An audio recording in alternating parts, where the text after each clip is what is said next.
What's going on, guys, and welcome to episode 443 here today of #AskGSM for Wednesday, May 25th, 2022. I am Graham GSM Matthews. Hope you guys are doing well and having a great Wednesday so far. Today actually marks the 45-year anniversary, not wrestling related, but the 45-year anniversary of the first Star Wars film.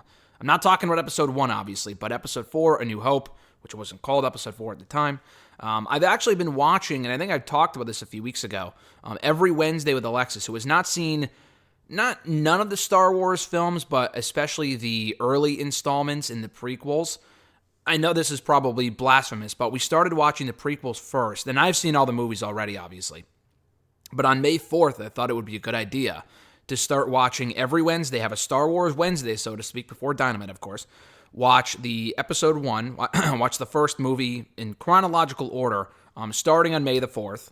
That was 3 weeks ago. Episode 2 the week after that, episode 3 last week, and now episode 4 this week to line up with the 45-year anniversary of that first film of A New Hope from 1977. So I thought it was a good little idea, and we'll continue to watch them until we'll probably go through the sequel trilogy as well, which she's seen, but it kind of puts it more in context, and you appreciate those movies more for as badly made as some of them were, had you seen the originals and the prequels and stuff like that. So that's what I'll be doing later today in addition to Dynamite tonight. Of course, if you want to send in a question to the show, you can do so by tweeting me on the Twitter machine at WrestleRant with the hashtag AskGSM. Find me on Facebook as well, facebook.com/Graham.GSM.Matthews. Drop a question on the post that I usually put up on Tuesday nights, if not on the wall itself. And last but certainly not least, drop your question down below in the comment section on this very video. I'll include your question in next week's edition. First one comes up from Joe M. from YouTube, who actually sent in these questions 2 weeks ago.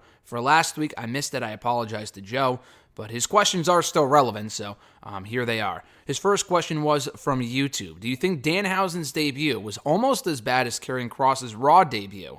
At least Kross lost to a guy who's viewed as a major star. As great as Nice is, no one looks at him as such. So it wasn't like the worst debut I've ever seen. Danhausen is not Karrion Kross, and I love Danhausen. I've interviewed the guy. I've met the guy. I'm a fanhausen of Danhausen. But Karrion Kross's potential on Raw when he debuted last year was much higher than anything Danhausen can do in a different way. Danhausen is very popular. He's a big merch seller, far more than probably Karrion Killer Kross will ever be. And I love Karrion Kross too. Again, another guy I've met. He follows me on Twitter. I've interviewed him a couple times. He's a great guy too. Danhausen, though, is pure comedy. Danhausen, unlike Karrion Kross, though, Killer Kross, Karrion Kross in WWE, is going to never be a world champion. Danhausen, that character, will never be a world champion. And if it is, it's going to be in some fucking comedy promotion.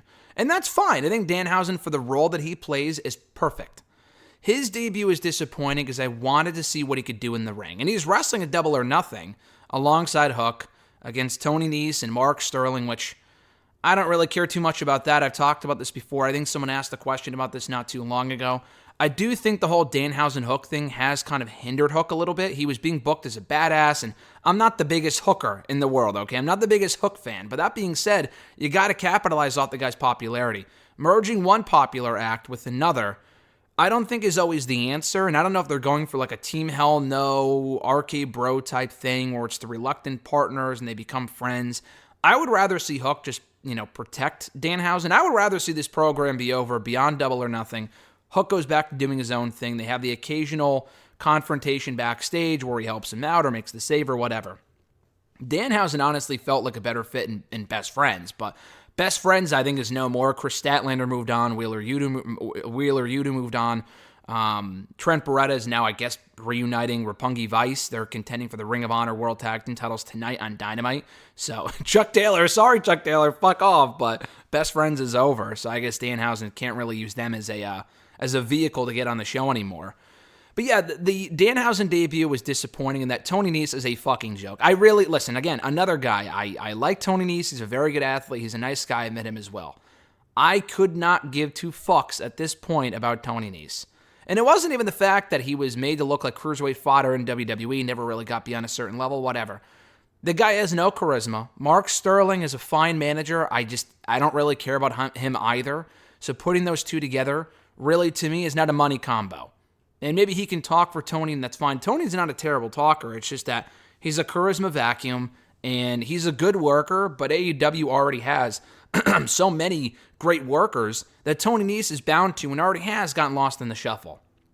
And having him be the one to beat Danhausen, like if it was some other bigger star on the roster that just killed Danhausen quick, I would have been probably okay with it.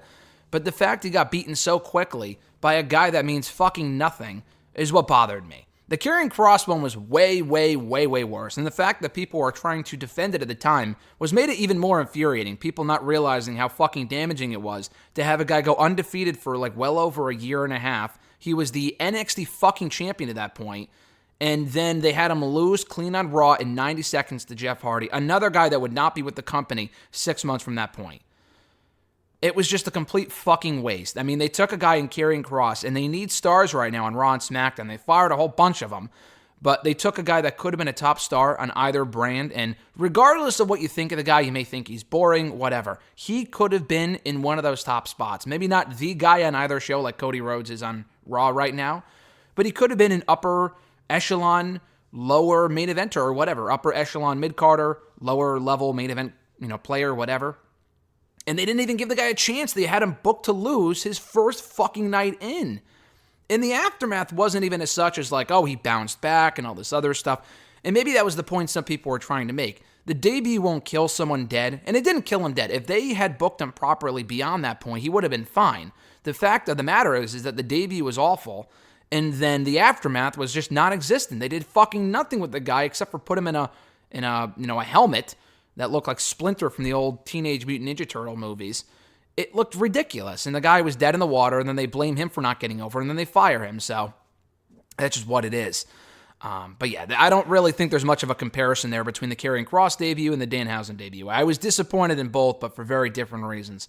Speaking of Killer Kross, his next question was, would bringing up Killer Kross as a challenger to Roman Reigns in more of a tweener role been the best way to get him over as a star, rather than whatever the hell they chose to do with him instead? Obviously, of course, anything would have been better than what they did with him that first night in and beyond that point.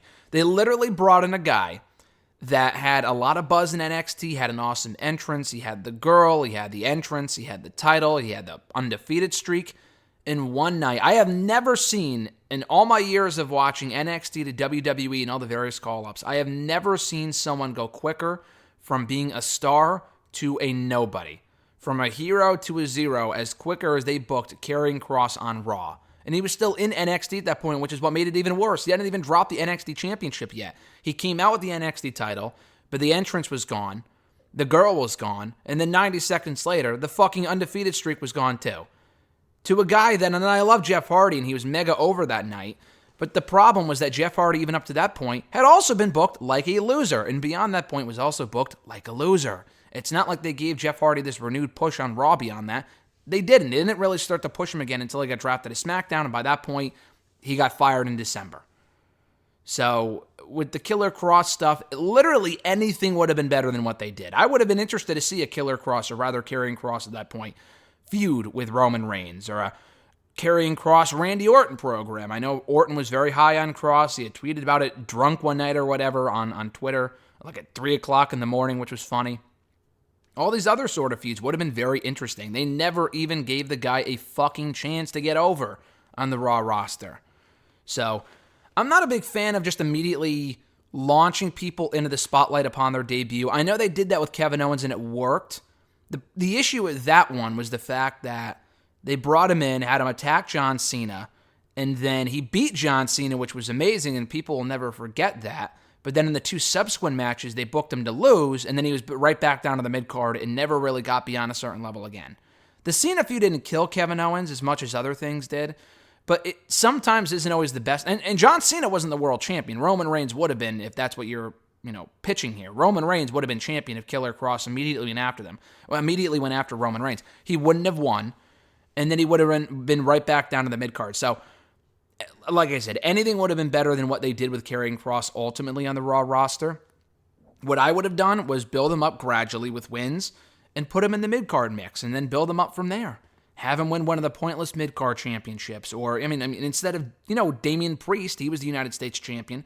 Instead of Finn Balor beating him all those months later, could have been Kross. Kross and Damian had history in NXT. Karrion Kross beat Damian Priest in Priest's final NXT match in January of 2021. So you could have gone back to that. There were a million different ideas of what you could have done with Karrion Kross, and they fucking didn't. And the guy's a star, in my opinion. The guy just looks like a star. He looks even better now. He's kind of ditched the whole serial killer look. He looks great. He's done some stuff with MLW, and I think he's been back in AAA. I could be wrong. AEW, I just don't know if it's a good fit for him, just because he would probably get lost in the shuffle. Impact is not an option. They did not end on great terms with them, him and Scarlett both. I would like to see him and Scarlett back on a bigger stage, and it sounded like they were going to go to Ring of Honor before Ring of Honor got bought out. So maybe in AEW's Ring of Honor they can get over. I think that'd be pretty fucking cool. Because beyond that, MLW is fine, but it's not a big enough stage. So maybe at some point they will be in AEW's Ring of Honor. In AEW itself, they would just get lost in the shuffle. So I have no faith in that whatsoever. But anyway, I know that wasn't your question. The next question from Joe. Is Danhausen's future in AEW somewhat bleak? Not that he should be a major champion or anything, but with Orange Cassidy, they've set a precedent that a comedy act can be treated as a credible competitor. I don't see why they can't do the same with Danhausen. Yeah, but here's the thing. First of all, I was never a fan, and I said this at the time, I will say this now. Orange Cassidy beating a guy like Chris Jericho, who is the original AEW World Champion, and Jericho's done a lot of jobs, he's helped put a lot of people over, and that's great. It was a joke when fucking Fandango beat him at WrestleMania 29. It was a joke when Orange Cassidy beat him twice, including in that dumb Mimosa Mayhem match at All Out 2 years ago. One of the worst fucking matches I've seen. It was so stupid, it was a fucking waste of time, and it did nothing to help Orange Cassidy. The guy was already over. He was already kind of a star. There were no real fans at that point in the building, so it didn't really get over the way they thought it would. And then they went on to do nothing with Cassidy. He did not win the TNT title. He was never going to win the World Championship. He had a fucking world opportunity, a world title opportunity, Double or Nothing last year with Pac. And it's like, why? That felt fucking random too, and the match was great. Orange Cassidy is a great worker. He's had a lot of very good matches. I mean, the triple threat with Omega and Pac was awesome. The Cole matches were very good. I wasn't a fan of him beating Adam Cole in the Street Fight or whatever it was, the Lights Out match earlier this year. But the matches he's had have been very, very good. It's just that I don't think Orange Cassidy should be presented beyond a certain level. He should not be anywhere near the fucking main event mix.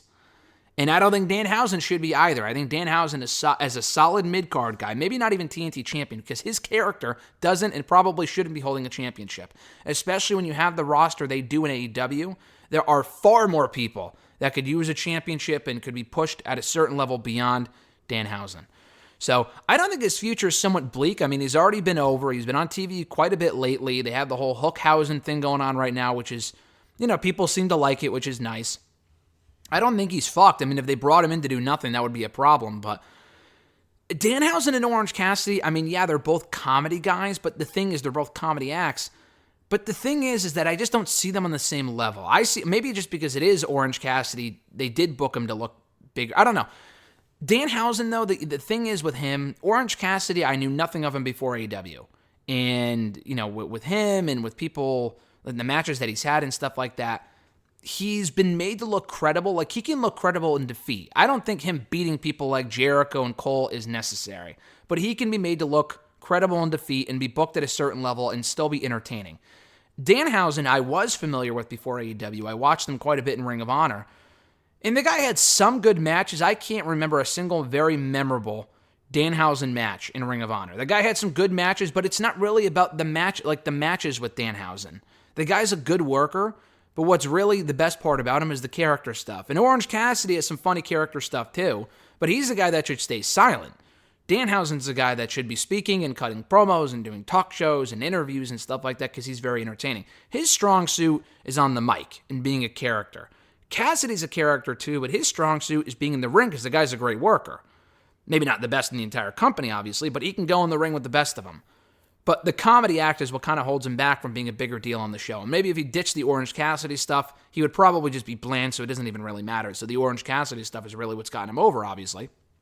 But I kind of look at them as two different comedy characters, and that I don't think Danhausen should be beating and facing and beating Chris Jericho on pay-per-view. I really don't. Jericho is fallen off quite a bit from where he was even a few years ago, but even in 2022, I probably wouldn't do that. You can put him in the ring with some main event talent on TV sometimes and have some fun matches like that. I just wouldn't put him over the Kenny Omegas or the Chris Jerichos or the Adam Pages and people like that, the Adam Coles. We've seen that with Cassidy. I'm not a big fan of that with Cassidy, but they are two different types of comedy acts. So I don't think one really has to do with the other. Like I said with the Karrion Kross Danhausen debuts. Micah Does It sent in several questions from YouTube, so we'll try to get to all of them here. Thank you, Micah, for sending in so many questions on the YouTube video. Your first question was, what do you think of Ronda Rousey getting a women's stable consisting of Ronda, Shayna Baszler, Raquel Rodriguez, and Sonya Deville?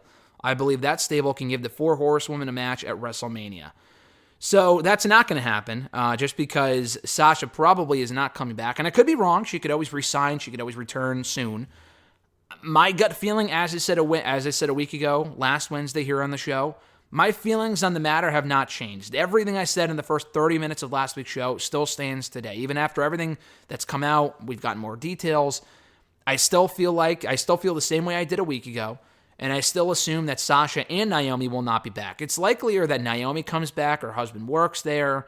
I think Sasha's husband works there as a fucking seamstress or something, which is nice, but not on, like, Jimmy Uso's a very big deal, and all this other stuff is part of the bloodline. And Naomi's also been there for like a decade and a half. She's been there a very, very, very long time. And you would never know it. I mean, she looks great, and she could still go in the ring and stuff like that, which is awesome. But anyway, Sasha is someone that doesn't necessarily need WWE. Not that Naomi does, but I can't see Naomi leaving and going to AEW, for example. I can't see her leaving and going to, maybe Impact. I just don't know if... And I don't want to assume, but I'm not sure if wrestling means that much to her to where, like, oh, I want to go to Japan. Like, I just don't see that for Naomi, Sasha, I would. I could definitely see Sasha doing stuff in Stardom if she wanted to. Definitely AEW would be dumb to not reach out to her. Impact is probably below her pay grade, but, I could definitely see her continuing to work in wrestling if she wanted to. Naomi, I'm not sure. And Sasha can get away with not working in wrestling because she is that big of a star. Naomi would probably be fine doing anything else but wrestling. I just don't know if she would want to continue wrestling. But anyway, that's not the point that we're trying to make here. Your question was, could we see a match between those 4 women and the 4 Horsewomen? Like I said, that's probably never going to happen. I'm honestly shocked we never got a 4 Horsewomen match in WWE. With Sasha being gone, maybe she'll be back, but it really is crazy. We got one in NXT. We never got that fatal 4-way on the main roster. Maybe they were waiting until it made sense. Maybe they were waiting until a WrestleMania to do it and just the timing never worked out. Who knows? I mean, that's a lot of star power to put in one match instead of spreading it across the card, which is what they've done in recent years. Like at 36, for example, they had Becky and Shayna, they had Charlotte and Rhea, and then Sasha and Bayley were in the same elimination match. They've spread the talent out. They've spread the talent out across the card, so they're not all in one match. And if they were to do that match, it would have to be the main event. That's another thing as well. Ronda Rousey's 4 Horsewomen, that'll never happen. I don't even know if not Jessica Carr, that's the referee. I don't even remember her name, but I think it was Jess something, I thought. She's not even in wrestling anymore, I don't think. She got fired, but even before she got canned by WWE, she transitioned out of the wrestling stuff and was doing more stuff with Up, Up, Down, Down, and whatever. Jessamine Duke, I said Jess or something. I mean, her name is Jess, but Jessamine Duke, I apologize. I don't even think she's interested in wrestling anymore, and she was never really that good to begin with in the ring. Marina Shafir has definitely improved from her NXT tenure, and she's been good in AEW, but she's also just a charisma vacuum. And people say, oh, Ronda Rousey can't speak. Marina Shafir is 10 times worse off. I mean, Ronda just feels like a star. Marina, not so much. She's in AEW now. Who knows if she'll ever be back. You still got Shayna and Ronda in WWE. Shayna means fucking nothing, and Ronda's recent run has not been the hottest. So that match doesn't even really sound appealing anymore as much as it would have 3, 4, 5 years ago. A 4 Horsewomen versus 4 Horsewomen feud, which is a shame they never got to do it, but who knows if it would have been any good to begin with. But the one that you're pitching, I don't mind it. I mean, I don't really know if Ronda needs her own stable, but her and Shayna is a given. Throwing Raquel in there is possible. Honestly, if you were to give Ronda her own stable, giving her Shayna makes sense, obviously.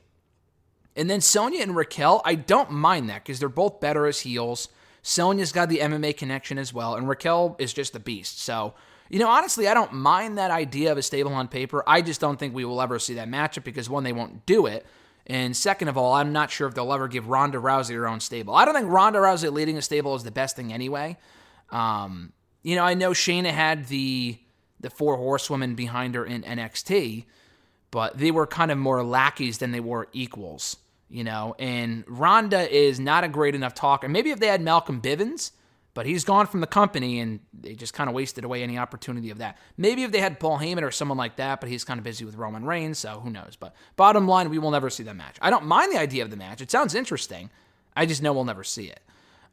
Their second question, just saw a picture Edge posted of Corey Graves. What do you think of him joining Edge's faction? I think that'd be cool. I don't think we're going to see it. It just sounds like they're not interested, and maybe he's not even interested, in Corey wrestling again. And I don't think Corey needs to be a regular on the Raw roster. I know they need stars. He's not going to become WWE champion at this point. I think he's probably just better off on commentary. I just wanted to see Corey back for a one-off in the ring, and maybe we still will. I thought a Rumble spot would have been cool. That could still happen. They didn't do it this year. Him in Edge's faction sounds awesome on paper. But again, I just don't know if Corey and even the company are willing to give up on him being on commentary full-time. So I don't see that happening, but he would be a cool fit for them given his old persona from his NXT days. Their next question, if Sasha Banks goes to AEW, do you think she would get lost in the shuffle? I can only see one good feud between her and Britt Baker. The thing with Sasha and AEW, first of all, Tony Khan would be a fucking moron to not try to sign her. Because she is a big star. Maybe not the biggest women's wrestling star of all time, although she could be. She could very well end up being the biggest women's wrestling star ever. That is very possible. Right now, I'm not sure if I would say that. But anyway, she is very popular. She is a notable name. They would be dumb to not at least reach out. That being said, if I'm Sasha Banks, and I'm upset, and other people have said this, and I'm upset with the presentation of the women in WWE, the tag titles, she's got a decent amount of television time lately, but I noted this on Twitter a few months ago. She's barely cut any promos on television. It's honestly shocking. Sasha's a big enough star to where we should be hearing from her more often than not, and one of her strong suits is talking. The fact that we didn't hear from her for fucking months on end is mind-blowing to me. And the matches she'd be in would be total throwaway, nothing interesting about them.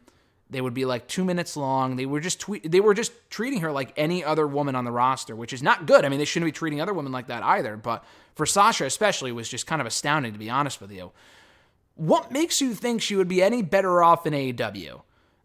Someone like a Ruby Soho or a Toni Storm, they can't really get much lower in WWE, so them going to AEW was cool, and they've had decent runs there. Ruby Soho has kind of fallen off the face of the fucking earth, but Toni specifically, she's just kind of getting started. People clearly like her. She's on TV a bit. She hasn't wrestled a whole lot, but, I have more faith in her future than probably Ruby's.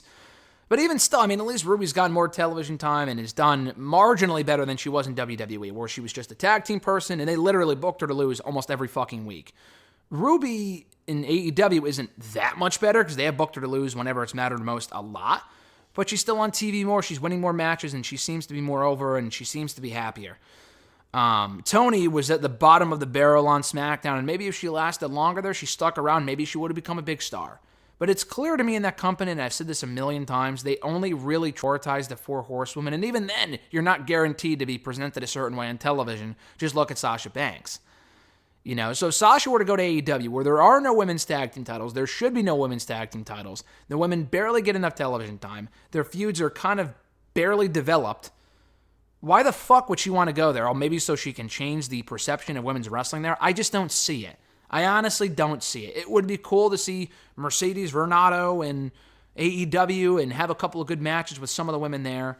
But she would be much higher on the totem pole in WWE, even with where she was before she left, than she would be in AEW, where she would be she's still a big fish, but in a much bigger pond as far as the talent depth goes. WWE is the big time, of course. But I'm talking as far as, at least on SmackDown, they didn't have as many stars, so she would stand out more, she would be on more posters. Would she be on as many posters in AEW? Britt Baker's kind of the golden goose over there, as she should be, because she was the first woman really signed to AEW, as far as I know, behind Brandi Rhodes. Would they give that up for Sasha Banks? Maybe, and if they were to, should they have? You know what I mean? I know they shouldn't fuck over Britt Baker just because Sasha Banks is there, so there's a lot of factors that go into it, but the bottom line is this. I don't see her going to AEW. It's possible, but I'm not sure how much better off she would be there compared to her time in WWE, especially given what her frustration seemed to be creatively. His next question, what do you think of a Cody Rhodes versus Brock Lesnar feud in the future, or a Cody versus John Cena? Absolutely not on Cody Rhodes versus Brock. Brock would fucking murder Cody. And I love Cody. The guy's over. He's been booked very well in WWE. He is no threat to Brock Lesnar, not in the slightest. He's not Drew, where physically he looks like he could take it to Brock and beat Brock. I would not believably be able to buy into Cody Rhodes beating Brock Lesnar. That's just a fact. And Cody is not an AJ. He's a different kind of competitor than like an AJ Styles or a Drew McIntyre or a Braun Strowman or whatever. So I wouldn't be able to buy into it. I don't want to see it. Although it would be something new, I guess. Cody versus John Cena. I mean, I don't see why not. They may have had a match or two back in the day. I know Cena feuded with the Legacy back in like 0-9 or something. Cena, I think, they just posted a video on their YouTube channel. I think it may have been Triple H, but I'm pretty sure Cena had a handicap match at one point against Cody and Ted DiBiase of the Legacy back in 2009 on Raw. I remember watching that as a kid when it aired live. So I could see that. John Cena doesn't really have many top-tier opponents left in WWE. I mean, they already did him in Roman, but they ran that back and Roman won again. Why would you revisit that? I really have no desire to see that. Doing Cena and Orton one more time, I don't really care about that personally, at least not right now. I was always thinking like him and Keith Lee or him and Killer Cross, and they got rid of both of those guys, so fuck me, I guess. You look at the rest of the roster, really who stands out? Him and Drew makes sense because we've never seen them against each other ever as far as I can remember. One-on-one anyway. They've had a couple of multi-mans and six-mans and rumbles and stuff like that. Never one-on-one have we seen Cena versus Drew. Cody versus Cena, we may have seen a one-on-one before, but I still think it would be a good match and really put over Cody as a big deal. I don't know if Cody would win, but if Cena's ever going to come back for another run, another match, a feud with him and Cody, especially if Cody's a heel at that point, which is bound to happen at some point down the road, I think would be pretty cool. So I would definitely want to see that. I could buy into it. The top two American heroes in WWE duking it out. Maybe the Great American Bash, revival of that pay-per-view, which is I know is an NXT thing at this point, but you know what I mean. That'd be cool. I don't see it happening anytime soon. But down the road, I don't see why not. What do you think of a Street Profits breakup and Montez Ford being drafted to SmackDown and going on a babyface run and winning the Intercontinental Championship? I hate to see the Street Profits break up. They're one of my favorite teams currently on the main roster. They're great. They will reach a point where they've done everything they can do, and we've kind of already reached that point. They won all the gold in like the span of a fucking year on the main roster. Like they won the NXT championships in 2019. And then in 2020 alone, they won the Raw Tag Team titles and then had a run as the SmackDown Tag Team champions as well. They've already held all three major sets of tag team titles in WWE. Sorry, NXT UK Tag Team Championships, and they're not winning the women's tag team titles. So what do you do from there? Obviously, the New Day and the Usos have held the tag team titles a million times. The thing with them, though, is that the New Day are just on a different level. They're a group as well, so it's not the same two members. And the Usos are tag team guys. Like Jimmy and Jay, I know they've had some single success in recent years with Roman Reigns, but they're better off as a tag team. The Profits, with Montez Ford, there's a lot of untapped potential there with him as a singles guy. That's the thing. So I feel like with Montez Ford, he's a guy that could go far on his own. And at some point, that time will come for him to break off on his own and be a singles guy. And I feel bad for Angelo Dawkins. He'll probably go the way of Tucker and get released. I hate to say that, but it's probably going to happen. I would keep him around, at least try with Angelo Dawkins. I don't see why not. And then reunite them down the road. The only thing I would change about what you said, this year might be the year where they break them up. I thought last year was too soon, just because I thought there was a run on Raw in them, and they can go back to Raw, chase the Raw Tag Team titles. They've done that now for months. They've gotten at least 2 or 3 different opportunities at the Raw Tag Team title since coming back to the company, or coming back to the Raw brand late last year, and they've lost every single opportunity. So again, I ask you, what more is left for them to do as a tandem? So come the draft in October, that might be the time where they break them up. Do they need to do a full-on breakup as opposed to, I think it's also possible to where you can do a soft breakup and not have either one turn on each other and also have them continue to team, but still do stuff on their own as single stars, but not have a formal breakup. I think that would be ideal. At the same time, though, if you're going to put Montez Ford on his own, he had a really good match with Roman Reigns, a couple of months ago on SmackDown late last year. The money with Montez Ford would be in a heel pairing, in my opinion, with Bianca Belair. And no one, I think this is not a new opinion to anyone. You've heard this before, I'm sure. Bianca's a great heel. We haven't seen her as a heel yet in the main roster. She's great now as a babyface. I would not turn her anytime soon. But Montez Ford, I see being a great singles heel. We've seen shades of him as a heel lately in the Street Profits stuff they've been doing with RK Bro. Bianca, we know, can be a heel, and she can be a great heel, as we saw in NXT. So at some point, they're going to have to turn both of them heel, and they would be a great on-screen pairing. as much as they are in reality. So I think the real money with Montez Ford on his own, he could be a great babyface. People like him. But I think he would be even more over as a heel. And that's the role that really suits him if and when he eventually breaks off on his own. Let's see. Next question here, also from him. He's got a lot of questions. No, that was the last one. We go to the next set of questions here from @Reborn John Ritland from the Twitter machine and on YouTube, Real Honesty with John Ritland. Check out his show, great stuff. His first question was, I know we have a few more matches left, but how would you view the Owen Hart tournament? So far, at least as a success or as a failure? It is still too early to tell. I mean, you really can't tell the success of a tournament until after it's over and you see what they've done with the winners. We don't even know who's going to be in the finals yet, at least not until after Dynamite tonight. So it is still very early to tell. You said so far, though. Those are the key words there, so far. So far, it's been, if I had to choose one, probably success. And success in what way? Is it garnering new ratings? Is it creating new stars? No, but the matches have been very good.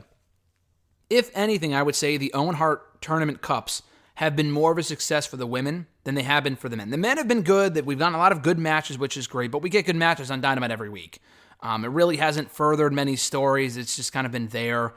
I honestly think the women's tournament, because the thing with the women in AEW, the bar is so low as far as how they present them, how often they put them on television, what they're doing with them, the amount of stories they're getting and shit like that, that at least through the tournament, a lot of their matches, first of all, are getting more television time on Dynamite and on Rampage, but they've also been presented as important. We don't know really what the winners are getting beyond a fucking trophy. I mean, that's cool, but like, are they getting a title shot? Really, what purpose is there to winning the cup if there's nothing substantial on the line beyond winning this cup? At least in NXT, when you win the Dusty Rhodes Tag Team Classic and you win the trophy, but you also win a tag team title shot. That's what we should be getting here. Maybe not necessarily a tag team title shot, but you know what I mean. With the women, like I said, the bar was so low in that they were barely featuring them. We weren't getting many stories. We were going into Revolution, but since then, the women's division has really cooled down. We've gotten to see more of Toni Storm through the tournament. Britt Baker has some meaning, and that's really another thing, too. These matches have given the women's matches on TV more meaning, and somewhat more meaning anyway. I mean, again, we don't really know how much this trophy's really going to matter 6 months from now. Maybe it's going to be a championship. That's what I've heard. I guess we'll see. Will it be defended? They already have a fucking million different titles between the Ring of Honor stuff and what they already have. I'm not really sure if that's the best idea. But the thing is, as far as like these tournaments, the women's matches on television before the tournament, we were either barely getting women's matches, and when we did, no one gave a fuck because they don't have any stories. They don't write women's stories for the most part in this company. They have time, sometimes on occasion they have with some people. But for the most part, it's just like wrestler A hates wrestler B. And we see that a lot with the men, too, but it's worse with the women because they barely get featured on the fucking show, and there's not as many women. You want at least a couple of compelling stories with the women. They're not exactly doing that. And they have it sometimes. I'm actually getting more into the Serena Deep Thunder Rosa stuff. I'll get to that momentarily. But I think it's been more of a success so far for the women and getting them on TV, giving them more meaningful matches compared to the men. The men have been fine. The matches have been good. But it's like, if the tournament never happened, nothing really would be all that different. At least so far, really is what the key words were, as you said in your question. John's second question, what are the chances we get another shocking debut at Double or Nothing, high, low, or somewhere in the middle? Probably somewhere in the middle. There's nothing really standing out to me like, oh, we need to see this person show up. The funny thing is that we haven't gotten a shocking debut at Double or Nothing since, wait a second. I just realized we're not getting a Casino Battle Royale this year, are we?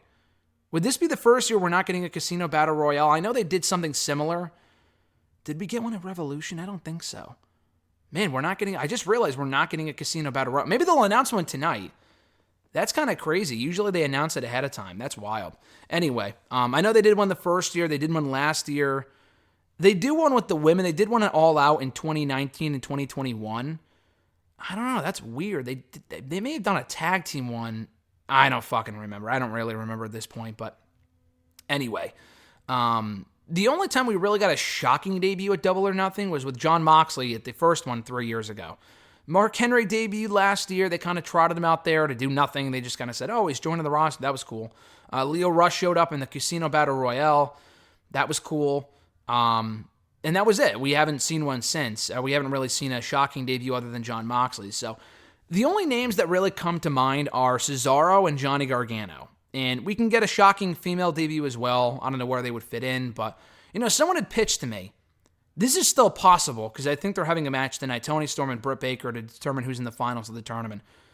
Britt Baker could still advance. I wouldn't do that, but it's possible. I would put Tony Storm in the finals, probably have her win the whole thing. It is possible, as someone pitched to me, that Adam Cole and Britt Baker could win both cups. And they're out there celebrating maybe either that night or on the subsequent Wednesday.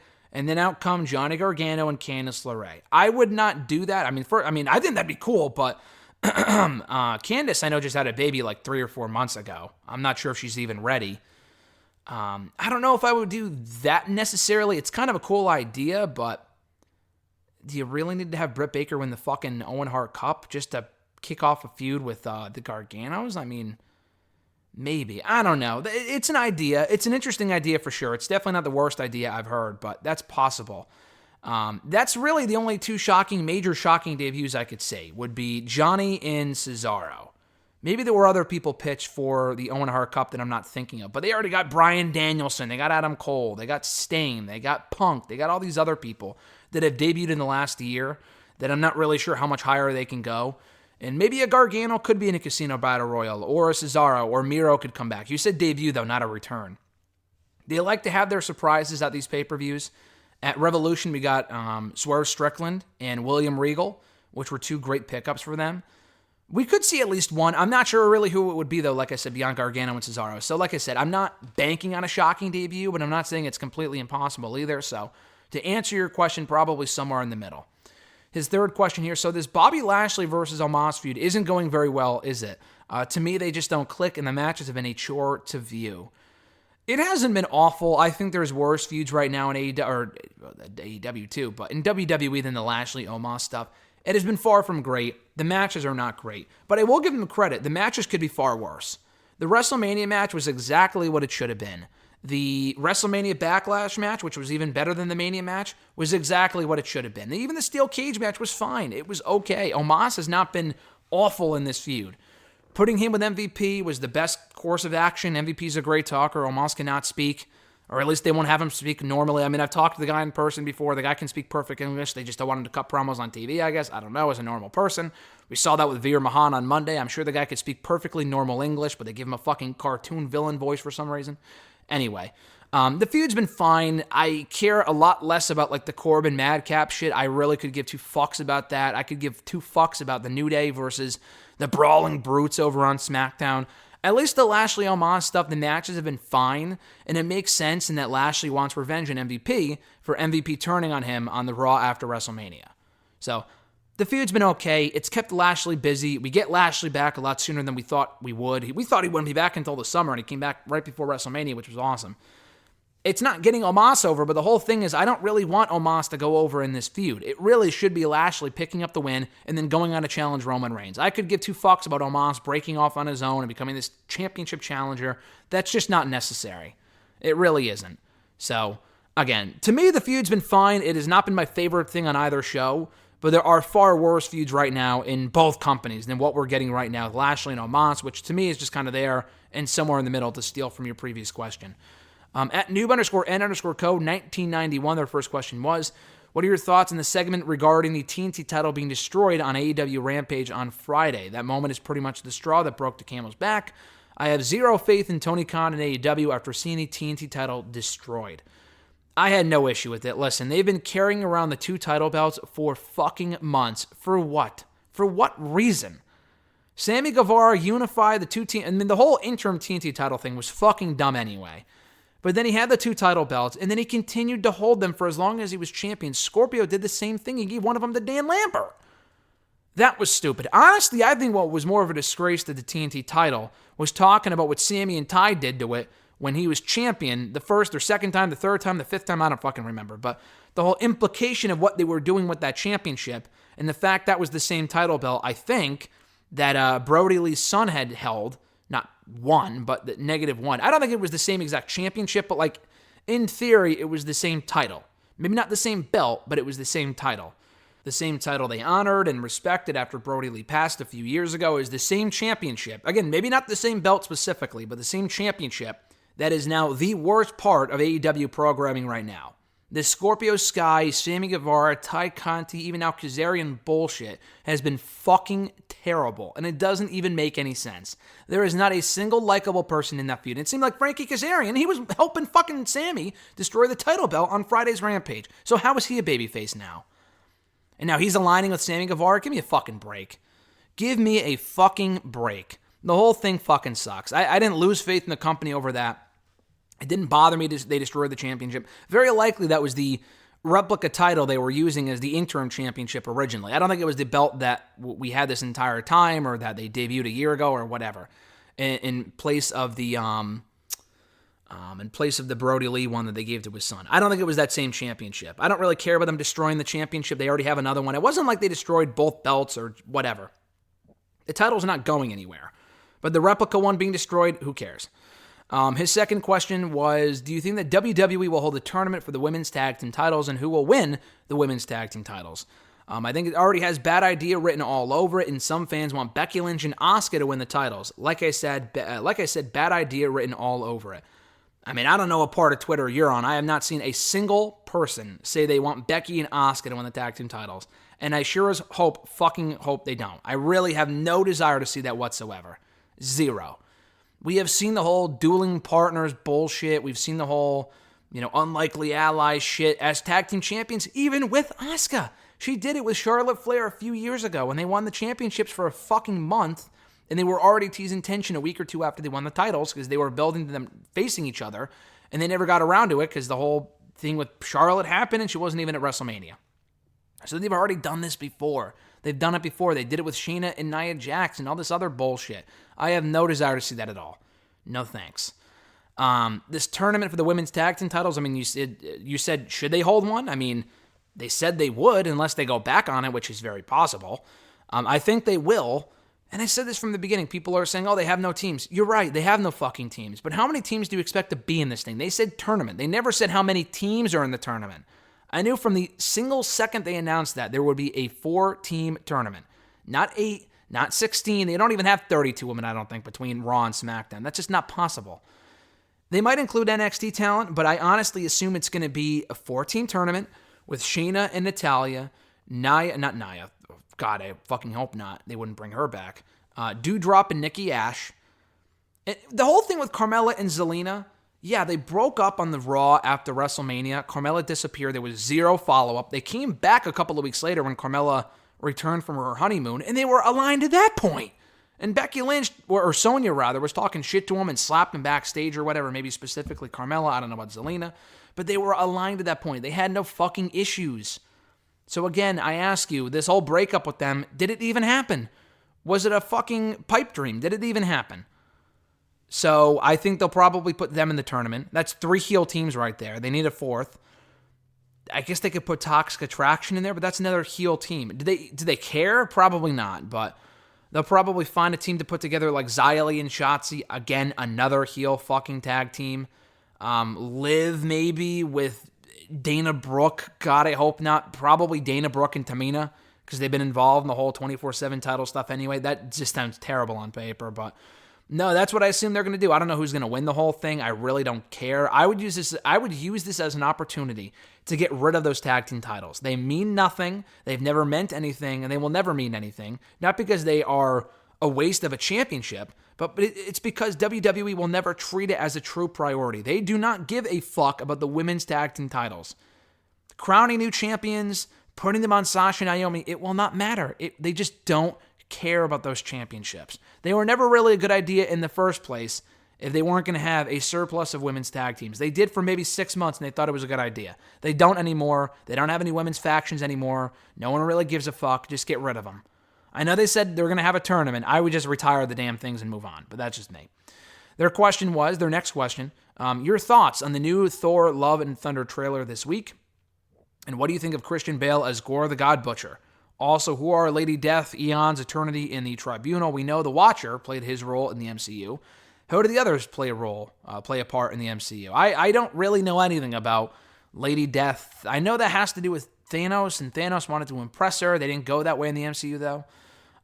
Eons, I know nothing about. Eternity, I know nothing about. The Living Tribunal, I know a little bit about from I think he made an appearance in Loki, like a quick cameo, or maybe it was Doctor Strange. I know he was in the most recent Doctor Strange movie for like half a second when he's going through all the different multiverses. I don't know anything about the other ones, so you know as much as I do. I just watch videos on this sort of stuff, and they kind of educate me, so I would just do some research on that yourself, because I can't really tell you anything about those guys. But I love the trailer. I saw it yesterday. I know it went live on Monday. I didn't watch it till yesterday, but it was great. It looked really cool. Christian Bale as Gore the God Butcher looks fucking awesome. It looks really cool. I don't even really know much about Gore the God Butcher, but he looks like a more badass version of Voldemort. And, yeah, no, I really like the trailer. I was already pumped from the movie. I'm that much more excited after seeing that trailer, and I'm looking forward to seeing it when it drops in July. At Rusty Rages on Twitter, their question was, thoughts on who will advance to the finals on the men's side of the Owen Hart Cup to face Adam Cole? Will it be Samoa Joe or Kyle O'Reilly? Speaking of Cole, has his run in AEW so far been disappointing? And he also added, I think O'Reilly advances via Jay Lethal, costing Joe the match. In my opinion, his run has also been disappointing. Talking about Adam Cole, that is. He kind of split his questions up there. So, two-parter. Who do I see advancing? I think it is going to be Samoa Joe. I think it should be Samoa Joe. I know you said O'Reilly and Jay Lethal cost Joe the match. If Jay Lethal was going to cost Joe the match, why would he have him wrestle and get all the way to the fucking semifinals and then cost him the match? I just think that's stupid. Why not cost him the spot in like the first round? Maybe because he got that far and all this other shit. I don't know. I just feel like from a storyline standpoint, that would be dumb. I didn't even really think about the whole Jay Lethal thing. They're not going to do, I doubt, they're going to do Joe and Lethal on Sunday. I'm not really sure how many people would care anyway. That's more of a TV match, I think. It should be Samoa Joe advancing to the finals. I mean, O'Reilly and Cole at this point, they just got Cole and O'Reilly and the company on the same team. Why would you already do them against each other? They're friends. They're not teasing tension. In theory, if they were to do that, O'Reilly should just lay down. Unless they're splitting him away from the group, they should just have him lay down and lose to Cole and have Cole win the whole thing. That would be fucking dumb, though. So have Joe win. I wouldn't even have Joe win the whole thing. I would have Adam Cole win the whole thing. I don't know. It doesn't even really matter. But the bottom line is I would have Samoa Joe advance to the finals tonight over O'Reilly, and then maybe lose to Cole on Sunday. It really could go either way. As far as the Adam Cole AEW run being disappointing, I can see that. I'm not going to disagree with you, but I'm not going to say, oh, yeah, it's been extremely disappointing. I mean, I'm not really sure what people expected. The whole, oh, he's not working out shit, that doesn't really bother me. I don't really give a fuck about that. He's not 300 pounds. I think people are nitpicking too much. That's just looking for any reason to dislike AEW. I mean, with Adam Cole, he's not the same guy he was in NXT. That much is a fact. He's just not. But at the same time, though, it's a different Adam Cole. He's been involved in high-profile feuds. He main evented a pay-per-view, the last pay-per-view at Double or Nothing. He debuted at the end, or not Double or Nothing, Revolution. He debuted at the end of another pay-per-view at All Out late last year, got a big reaction. He's over. They're clearly telling a story with the whole Undisputed Elite thing. They're waiting for Kenny Omega to come back. He's had great matches with Adam Page. Some of the Orange Cassidy matches were good. I would not have had him lose to Orange Cassidy in that Lights Out match back in January. I thought that was really stupid. That's probably my biggest nitpick with Cole, though, in the company, is the whole Orange Cassidy thing. That kind of lasted a little bit longer than it should have. Beyond that, I really have no issue with what he's done so far and what they've had him do. He's won a majority of his matches. The pair of matches with Adam Page were very good. And he's been presented as a lower level main event player, if not a straight up main event player. And it will probably be more a matter of when and not if he will be AEW World Champion. Probably not anytime soon. I wouldn't have him beat Page. He already lost to Page twice. But still, I would have him win the championship at some point down the road.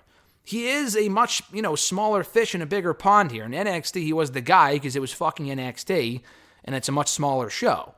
AEW has lots of stars right now. So he is a bit of a, he's lower on the totem pole in AEW than he was in NXT, but still, for where he is on the roster right now, what they have him doing, how they've booked him, and stuff like that, in addition to the other stars they already have on the roster, it is very impressive, I would think, that they've positioned him as strongly as they have so far in the company.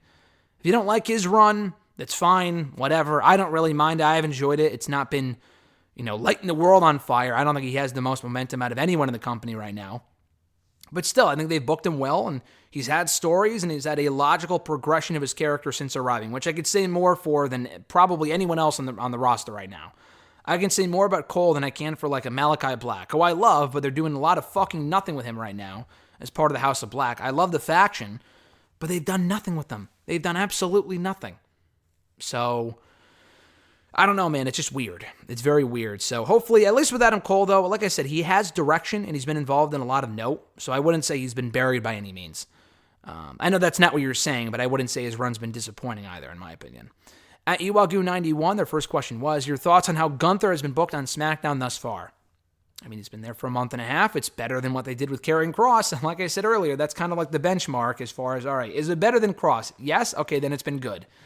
And I know that sounds ridiculous. Like, okay, he's only won a bunch of squash matches. Why would you praise that? It's like, but WWE's bar is so fucking low that when they actually do something right, it's that much more impressive. They could have very easily brought in Gunther, the former Walter, to lose immediately. I mean, they did in 5 minutes at Survivor Series 2019, which was beyond stupid. I still don't get that all these years later. But so far on SmackDown, he's been made to look dominant.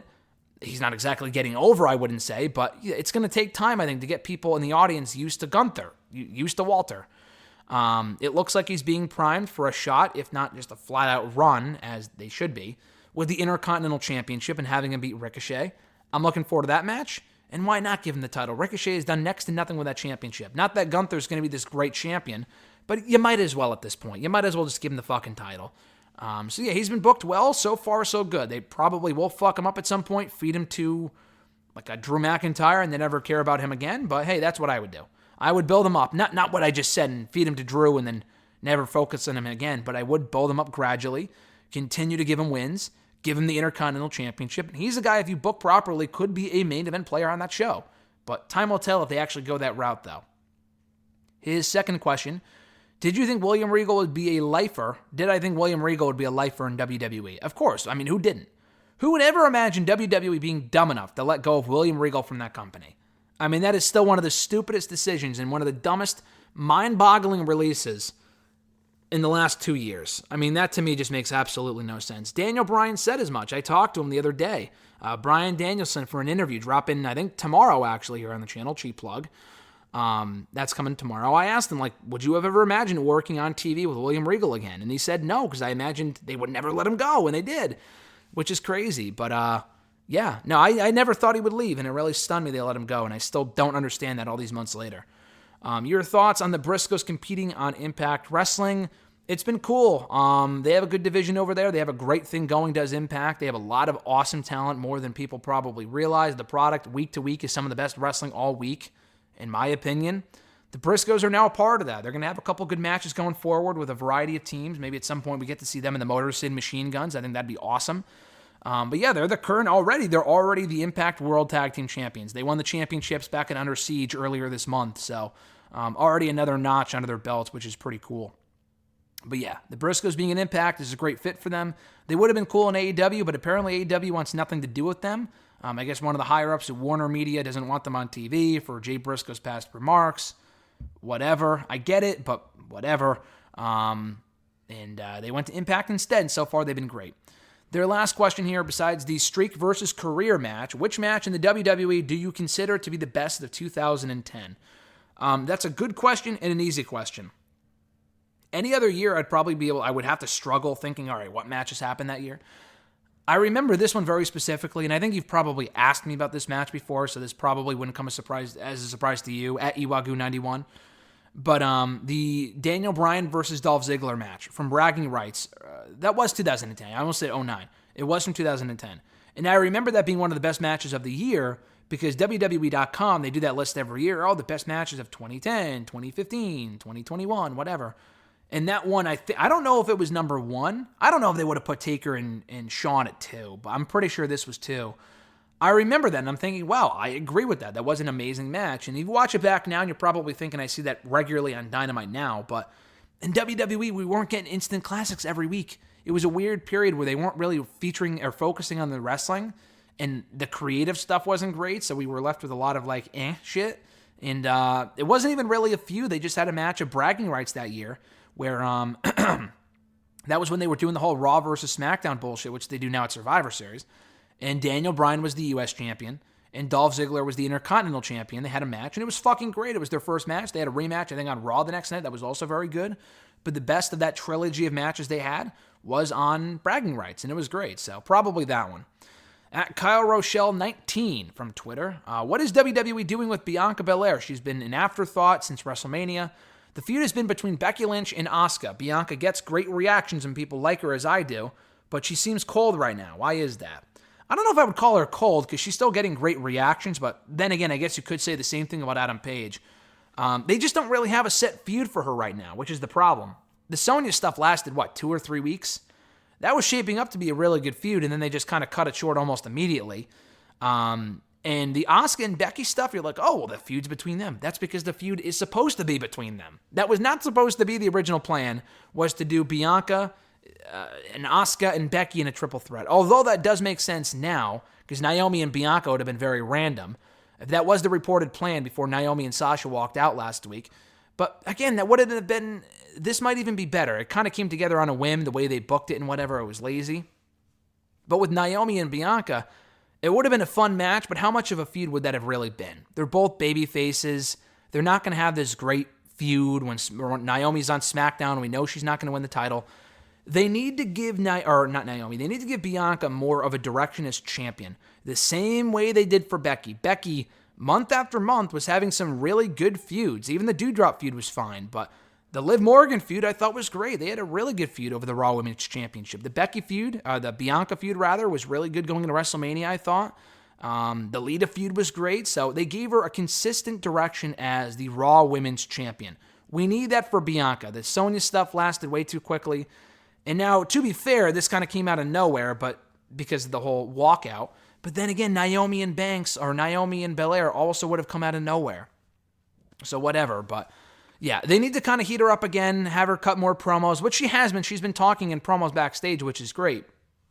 But they need to give her more of a consistent direction as champion. So like you said, she's not overshadowed by Asuka and Becky Lynch. Let's see. At E13A here, their first question. Thoughts on Serena Deeb and the Serena Deeb and Thunder Rosa feud based on last week's segment being divisive? Should AEW have done something different, or was the shoot promo worth the shot? And should they still do promos like that? Honestly, man, I'm in the minority here. I love that segment. Alexis and I both, we watched it. I really enjoyed it. I was actually surprised. Logging into Twitter after the show, because I didn't watch it live, I don't think. I didn't go on Twitter until well after the fact. I was surprised to see people did not like that segment. And I can kind of see that, and looking back at it in retrospect, it wasn't the cleanest promo. She stuttered over her words a few different times. It was kind of shaky. It was not a great promo, but I really liked the idea of the segment. And I thought overall it was executed well. The whole her taking offense to Goldust, Dustin Rhodes, kind of choosing Serena or choosing Thunder Rosa to win a Double or Nothing over her. I mean, who cares? But, I thought it was cool. She called out a guy. She got in his face, called him out on his shit, even though there was really no shit to begin with, slapped him across the face, and then left Thunder Rosa lying as well. Thunder Rosa has been a complete afterthought as champion. You talk about Bianca, fucking Thunder Rosa, compared to what she was doing before and the amount of TV time she's gotten since then, that has been a complete disappointment to me. And maybe this feud will get her back on track. So far, so good. It's been logically booked. I need to see more segments like that, more stuff in person, none of this VTR video package bullshit, because a lot of it lasts 30 seconds, you blink and you missed it. We need more of that sort of stuff on Dynamite with women like Deeb and Rosa. I honestly really like that, and I really want to see them do more of that type of stuff. And the crowd wasn't entirely hot for it. The what chants were fucking dumb. I fucking hate the what chants. But overall, I like the segment, and like I said, I want to see them do more of that. Their next question, are Judgment Day's promos too generic and ill-fitting for the stable, Gothic-esque group using cheap heat lines, or are they fine? I see it both ways. I enjoy the Judgment Day. I think they're one of the better parts of Raw as far as just the idea of it. The way it's been executed so far, you're right, it has been very generic. The whole you people promo, you boo us because you turned your back on us, which is just not true. They never turned their back on Rhea Ripley at all, so that's just not true. But I love the idea of them together. I wish they would have... Edge, it seems like he has a lot of creative freedom over his promos, and some of the lines he's thrown in there have been great. A lot of the callbacks to Damian, being overshadowed by Bad Bunny and the crowd not really caring about him as much, which isn't Damian's fault. That was more so the company's fault for doing the whole split personality thing, which was fucking stupid. But yeah, so I think the promos could be better. The material just is not the most exciting.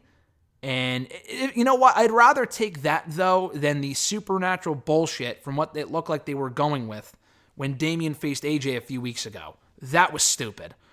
Less of that, more, like even the House of Black is kind of dealing with the same thing. That's just because they have no direction. The Judgment Day has direction, but they need more substance in their promos. House of Black have substance in their promos, but they have no direction, so they need to kind of even that out with both factions. But, I like Judgment Day. It doesn't bother me that their promos are generic. It could be better, but it's not awful by any means. They're one of my favorite parts of the show. Getting Rhea in there was great. I was really, really happy with that. And they have a consistent direction right now in the feud with AJ Styles, Finn Balor, and Liv Morgan. So I can't complain too much, although it could definitely be better. I agree. His third question. With some AEW originals leaving recently, Big Swole, Marco Stunt, Joey Janela, and apparently planning to leave, MJF, do you believe that there are any early era people pre-2022 that AEW absolutely should keep? That's a good question. I mean, a majority of the people that started out for them should stay. I mean, obviously, Kenny Omega. I would say Cody Rhodes ended up going back to WWE and has had a much better run lately there than he did in the final few months at AEW, but again, ask me again in 6 months, will that still be the case? Who knows? Hopefully. Obviously, keep Kenny, keep the Bucks. Orange Cassidy, like I said, I'm not like the biggest Orange Cassidy fan ever. I do enjoy him quite a bit as a comedy character, as a serious wrestler, no. But he's unique to AEW. WWE would, even if they hired him, would never use him correctly. They wouldn't even have the rights to the song, probably. They wouldn't even use that song that he comes out to. I think he's a perfect fit for AEW as far as what they've had him do for the most part. And he kind of fits the vibe of that company very well. As much as people don't like him, and I hate the fact whenever they push him towards like the world title and shit, I think that's stupid. But he's also very entertaining, and he's very over, and he sells a lot of merch. So he should stay. Best friends I like. I'm glad they're kind of breaking those guys up. And Chris Statlander as well, just because towards the end there, no one really gave a shit. And they had a potential there to win the tag team titles, but they just never did. Chuck Taylor, I would probably get rid of. He's kind of fucking pointless. But I would keep Trent. I think the Roppongi Vice reunion is cool. Wheeler Yuta was not pre-2020. Chris Statlander's another, she was there from the beginning or towards the beginning. She's very good. Obviously, hold on to her. Britt Baker's a given, obviously. MJF probably on his way out, like you said. Possibly. We don't know that yet. Jericho, I can go both ways on. Like, if they keep him and they use him in a certain way, I'm fine with it. But, like, if he were to leave like a Cody and go back to WWE, I really don't care. Like, I honestly would prefer that even, because at this point, the AEW run is kind of wore thin with me. He was getting better right before he turned heel. I'm like, wow, he's having some very good matches and cutting great promos, and then they turned him heel, which is fine. I wanted him to turn heel. And they gave him another fucking group. It's like, why? This shit is terrible. It's just not entertaining at all, which is ironic because they call themselves sports entertainers. It's not funny. It's not interesting. It's not entertaining. It's just fucking stupid. It's not even like they're getting this great heat either. Like, I just don't care. So Jericho, if he left, I wouldn't really give a shit, honestly. Who else was even there towards the beginning? Awesome Kong was there, and she's not there anymore.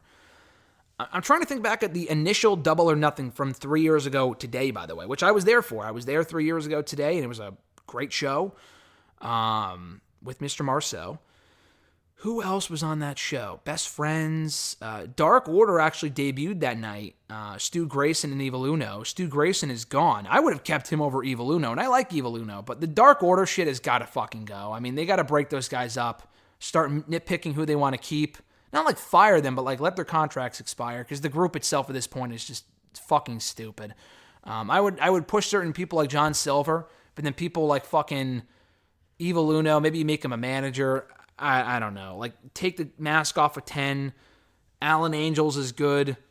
Okay, but like Colt Cabana, I like the guy, but what do you really do with him, sort of thing, Anyway, those are probably the key ones. I would keep all those people. I'm trying to think back of who else was on that show. Obviously, I already mentioned the Bucks, but the Lucha Bros. Yeah, keep the Lucha Bros. They're fantastic. They've already been tag team champions, but there's more they can do in singles. So I would keep them, obviously. They're very valuable. Among other people, in 2019, who else did we have? Santana Ortiz debuting that summer. They're a team where if they left, I would like to see what they could do elsewhere. I don't know if WWE would use them any better than AEW is right now. Their tag team division is also fucking shit as WWE's. I mean, AEW's division, I said also, their tag team division is not shit. AEW's, obviously. It's great. The thing with them is that with Santana Ortiz, they are such big fucking afterthoughts right now. They have been practically since they arrived. So, I don't have any faith that WWE would use them properly. Impact, they can go back there, but they were already fucking like 5-time champions over there. What do you really do with them? So I want to see them stick around in AEW. They just got to become champions and be used better on their own and become more badasses again. Right now, they're a much watered-down version of themselves from a few years ago. Last 3 questions here. First from @RichieRich93_. Richie's question was, or he's got 2 questions for you. He said, I got 2 questions for you in lieu of DX. Or in light of DX, rather. His question was, is Cody Rhodes the right guy to dethrone Roman Reigns, or should that job go to someone else in WWE, or go to someone else in hopes that WWE can capitalize on a momentous win? His second question was, should Edge get one more run with the world title before he officially retires? Yes and yes to both questions. With Cody, I've mentioned this before here on the show, he should absolutely be the one to beat Roman Reigns. I'm fearing now, listening to that Meltzer report, that they're planning to do Riddle and Roman at Money in the Bank, Orton and Roman at SummerSlam, and then Drew and Roman at the UK show. That worries me. Obviously, Orton and Riddle wouldn't win the championship, but it worries me because where does Cody Rhodes factor into that? I want Cody to win Money in the Bank. I do not want Cody to win unexpectedly, though. I want him to announce the cash-in ahead of time and do it there. SummerSlam, to me, made sense. I mean, Orton being hurt might change plans. Drew could always take one of the championships from Roman and not both of them. The thing is this, though. Roman has gone undefeated for almost 3 years. I really want his first loss to be to Cody Rhodes, and then Drew can beat him from there. Kind of like with Kenny Omega. I did not really like the fact that Kenny's first loss in several years came in the hands of Christian. I would not have done that. Although Adam Page ended up beating him one-on-one, whatever, which was great. I would save that first big win over Roman for Cody Rhodes. Drew would not be the worst case option, worst case scenario at all, but I just wouldn't do that. Ultimately, though, like you said, I would have Cody Rhodes win the World Championship and have him be the one to ultimately beat Roman Reigns. If not for both belts, then one of the belts or whatever. You got to capitalize on his popularity right now. It just makes sense storyline-wise, and I could believe that. I could buy into Cody Rhodes beating Roman Reigns. Your second question, speaking of the World Championship, like I said, should Edge win the championship one more time before retiring? Yes. I mean, if they're going to give the belt to Goldberg, God knows how many fucking times. I mean, what did he have? 3 different runs as world champion? At least 2. At least 2. Maybe not 3. No, it was 3. Was it 3? No, it was at least 2. I don't remember. But I know he won it when he first came back. And then they gave it to him again in 2020. And he didn't win it last year. So he's probably just 2 runs. But if you're going to give Goldberg 2 runs as champion, Brock Lesnar 20 runs, Triple H a run and back in 2016, why wouldn't you give him one more run? I mean, Batista never got one more run. Taker never got one more run. It wasn't necessary for them to get one more run. With Edge, though, the guy's on Raw every week. He's not a part-timer. The guy is active enough to where you could absolutely have him have the championship one more time before he retires at some point. Definitely. No question about it. Whether it be as a heel or as a babyface, even if the run lasts a fucking month going into WrestleMania, I really want Edge to win the championship one more time. Win back the championship. He never had a chance to really lose in the first place back in 2011. It just makes sense. It makes sense. So, yeah. I really would love to see Edge have one more run as world champion. When that happens, I don't know. I wouldn't have him be the one to beat Roman Reigns. We already saw him and Roman face off anyway, and Edge lost. So, maybe not until next year. I don't know when his contract expires. I thought it was a 3-year deal, so he might be done around WrestleMania unless he signs an extension. I don't know. The guy's up there in age, so he may not want to continue beyond WrestleMania next year. I don't know if it's going to happen personally, though, with the great work that Edge has been doing since coming back to the ring in 2020. He is definitely deserving and should have one more run as world champion before he calls it a career. Last 2 questions come from Justin David Kish. First one being, could you possibly see Baron Corbin being a member of Judgment Day and save him from the awful gimmicks that were given to him in the past? You know, I could see that. You know, they already kind of have Damian Priest as the bigger guy in the faction, kind of like the heavy. Maybe Corbin can fit in there well. Him and Corbin can kind of be like the gatekeepers of the group. My favorite version of Baron Corbin, beyond the bum-ass, broke Baron Corbin stuff, which was hilarious, was Lone Wolf Baron Corbin. That's where I became a fan of the guy in NXT, and then even early on in WWE.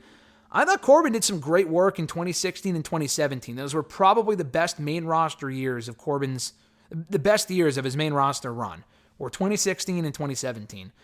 2018, he didn't really do a hell of a whole lot. He was the Constable Corbin. That got old after a while. 2019 was fine. The Kurt Angle stuff I didn't give a fuck about. The King of the Ring stuff, the matches were great. Him becoming the King was stupid. 2020 was not good. And then last year, character-wise, he had a great year. I can't remember many memorable matches he had. But, yeah, for him in Judgment Day, for sure. I think that'd be cool. I don't know if it's necessary. But if he's, Lone Wolf Corbin again, not Lone Wolf if he's with other people, but hey, if they bring back the old music, the End of Days music by Jim Johnston, I don't see why not. I think that would be cool. So, not saying that should happen, but it would be interesting and I wouldn't be opposed to it. Anything is better. I mean, the Happy Corbin stuff I've liked, which is going to sound shocking. I mean, don't kill me. I liked it a lot better than the King stuff, but it's also wore thin with all the madcap shit. It's just not entertaining anymore, really at all. Maybe it was always going to have a short shelf life. So if he goes back to being the darker character after he loses, hopefully to Madcap again, or Riddick Moss, or whatever the fuck they're going to call him when he comes back, have him lose again, become depressed, not broke, but depressed, and have him join Judgment Day. I would not hate it. A lot of people probably would because they think he's boring. I think it'd be a good fit personally. That's just me. And Justin's second question here, the last question of the day. Personally, I have watched the career of Alex Hammerstone from the Indies to MLW. Which big promotion do you think he can benefit from? Here's the thing with Hammerstone. I think the guy is great. I do. I already kind of knew who he was, but I became familiar with him in MLW from watching the product. Starting late last year, and even now I still watch the show. I went to an MLW show over Mania weekend last month, which was great. The guy is very good. Him in NXT would have been cool 2 or 3, 4 years ago when they probably should have signed him, but they didn't. Now, they would never hire him. He's too old. He's not like 50, but like he's not fucking 19. They're hiring literal teenagers at this point. They're hiring literal teenagers and people in their early 20s. Hammerstone does not fit that bill. So I don't see him going to NXT now. Him in AEW would have been cool a couple of years ago. But I feel like he's just kind of like, not a carbon copy, but very similar to Brian Cage as far as what he can do in the ring and his mic skills. He could probably talk better than Brian Cage can. And they didn't really do jack shit with Brian Cage in AEW, so why would Hammerstone be any better off? And they've already signed so many people that have a lot more buzz and a lot more notoriety than Hammerstone, that's probably not going to happen either. So what's really left? And even Ring of Honor under the umbrella of AEW, Brian Cage is probably going there. So again, he's probably not doing that. I think his best bet, MLW seems like his home for life, but if he were to go anywhere else, it's probably Impact. I mean, the guy's a piece of shit in real life, not Hammerstone, but Michael Elgin went there, and he had a pretty good run before he got fired after the whole speaking out shit, and rightfully so. The guy's a fucking clown. But during his run in Impact, the guy had a lot of good matches with a variety of people, specifically Eddie Edwards, Brian Cage, Moose maybe, if I recall correctly, among other people. Hammerstone can kind of fill that role. I don't know if they have many. They have Moose and W. Morrissey as far as the big people go. So, I don't know how far he'd actually go, but I think Impact would probably be his best bet. Hammerstone and Impact would probably fucking kill it, so. And Moose needs more big people to work with at some point as far as big in size, and Hammerstone can go. That, I think, would be a really good match. So, I don't see it happening anytime soon. MLW seems to be his home. He's very loyal to MLW, as he probably should be, because they gave him a break, and he's the world champion over there right now. Ultimately, if he wants to change the scenery, what's his best bet? What's going to give him the best offer? Maybe not Impact, but that would be his best bet as far as where he can really benefit the most from, as you said. And that's going to do it, guys, for today's episode of #AskGSM, episode 443 for May 25th, 2022. We are well over an hour in, again. This time because I didn't spend 30 minutes on one question, but we got a lot of questions this week. So thank you guys for sending in, as always, so many questions. I appreciate it. We'll probably try to get back under an hour one of these days. I tend to talk a lot, as you guys probably know. But you guys send in a lot of great questions, so a lot of time spent on answering those questions per usual. So no complaints on my end. If you want to send in a question to the show, you can do so by tweeting me on the Twitter machine at WrestleRant with the hashtag AskGSM. Find me on Facebook as well, facebook.com/Graham.gsm.Matthews. drop a comment on the post I usually put up on Tuesday nights, if not on the wall itself. And last but certainly not least, drop your question down below in the comment section on this very video. I'll include your question in next week's edition. Have a great rest of your Wednesday, folks. A great rest of your week. Enjoy Dynamite tonight. I'm GSM Matthews, and I'll catch your ass down the road.